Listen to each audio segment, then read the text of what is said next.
In this video, we'll learn more about function parameters, and we'll also talk about the return statement. When we call a function and pass data into that function, this data are the parameters to that function. In the function call, these data are called arguments. In the function definition, they're called parameters. We'll define the vocabulary more precisely in the next slide. As we've already seen, when we call a function, the arguments we use to call the function and the parameters that the function expects must match in number, order, and type. Let's see an example.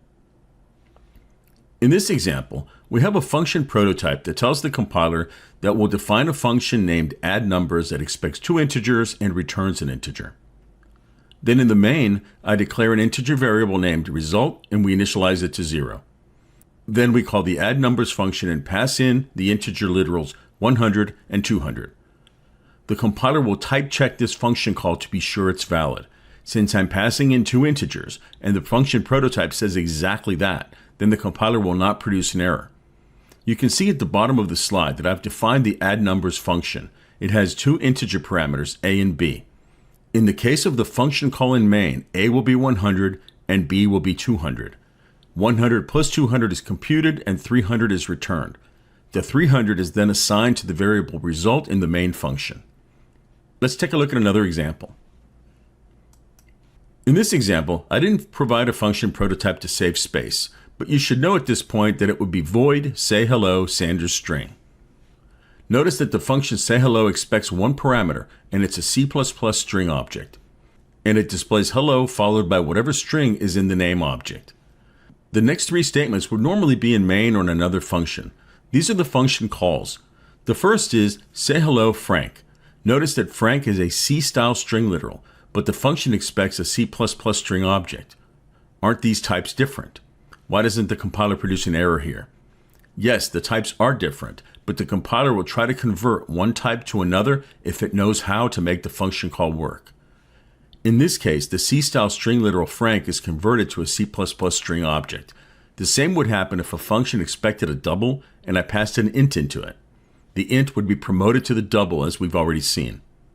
Notice the last function call.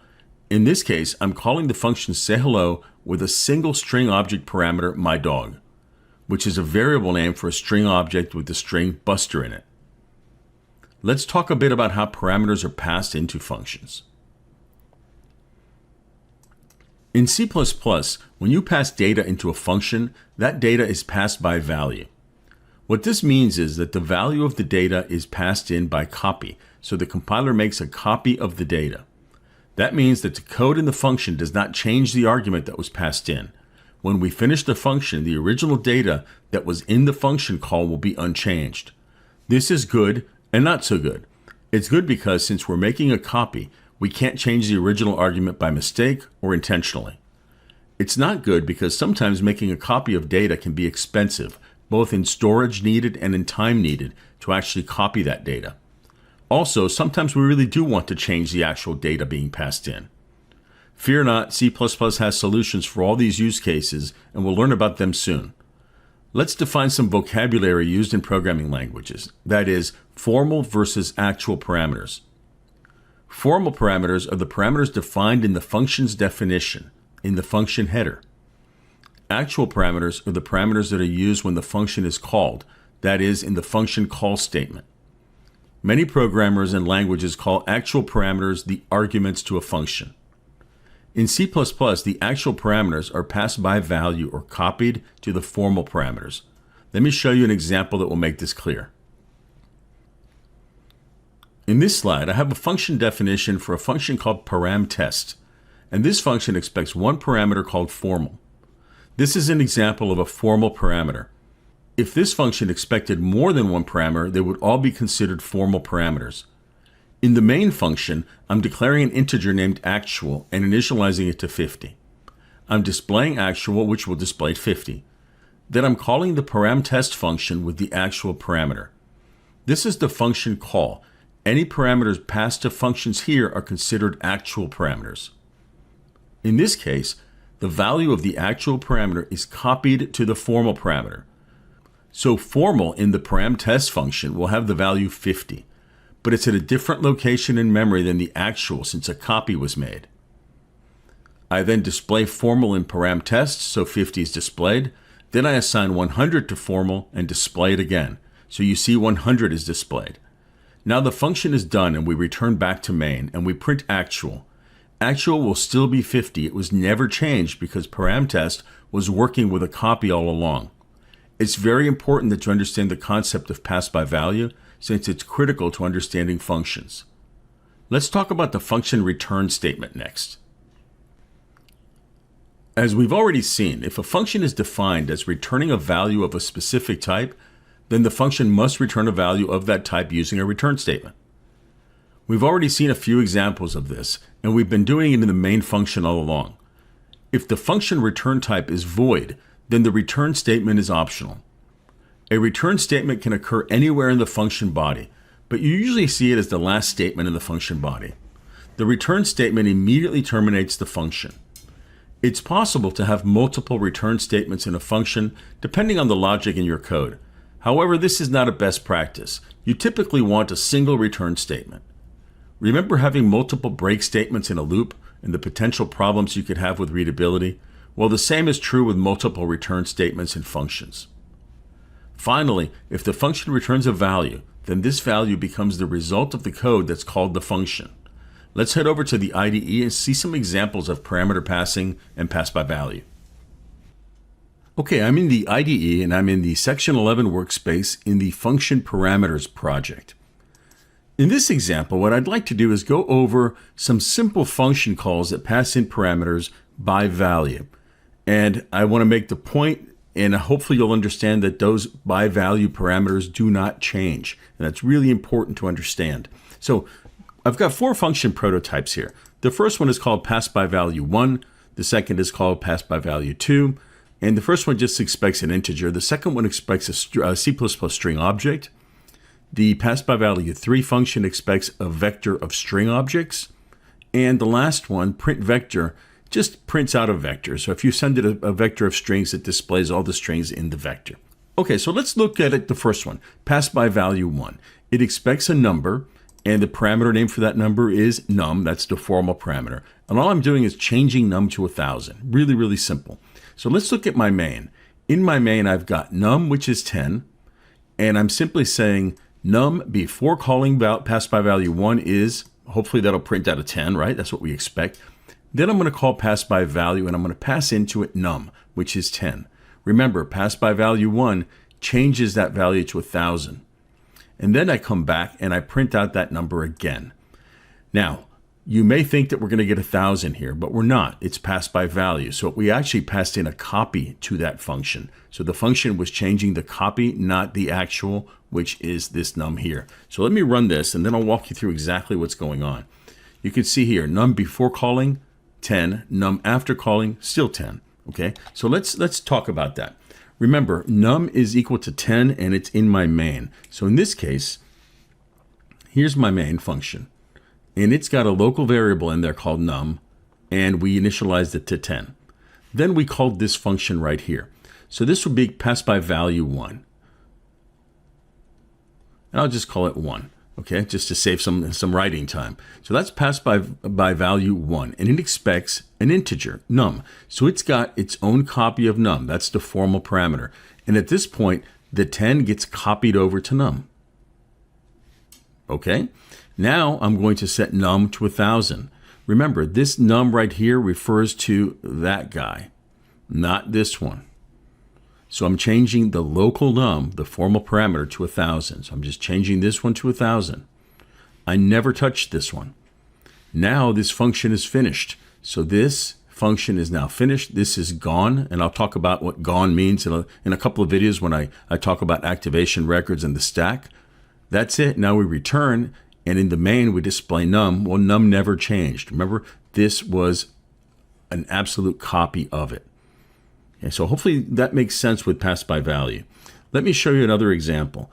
Here we've got another num, which is 20. So don't get confused with the names. I could use any name I want in that formal parameter. I just chose num to make a point. In this case, it's another num. So when we print here, we're going to print a 20. Then we're going to call pass by value 1 again and pass in that num. So the 20 gets copied to the formal parameter. We change it to 1,000. Again, we change that local copy. And when we come back, we still have a 20, right? We never touched the actual. So let me run this. And now we're going to see 1010 and 2020, just what we expect. Okay. It's no different when you use objects. So in this case, I'll uncomment that code. In this case, you can see that I've got a string, a C++ string object called name, and I've initialized it to Frank. And then before I call pass by value 2, I'm going to display it. That's going to display Frank. Then I'm going to pass that string object into pass by value 2, which is another function. And that function is right here. It's going to change its parameter to changed. Whatever was there before is now changed. And then when I come back, I'm printing out name again. Name has not changed because that changed here changed a copy. Okay, so let's walk through this one again. So what do we have? We have main. We've got the main function, and it's got a variable called name, and it's Frank. Okay, then we called pass by value 2.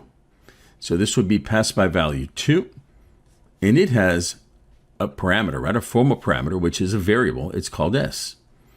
And we copied Frank in there. So right now this becomes Frank. Now we say S is changed. So we get rid of Frank and we replaced it with changed. And again, these are all strings, string objects. Now we return back to main. This function is now done. I never changed the name because I never even knew about it. I was working with a local copy all along. Okay, so it's same thing with integers as with objects. So in this case, if I run this program, you can see the name before calling pass by value 2 is Frank, and the name after calling pass by value 2 is Frank. Again, it hasn't changed.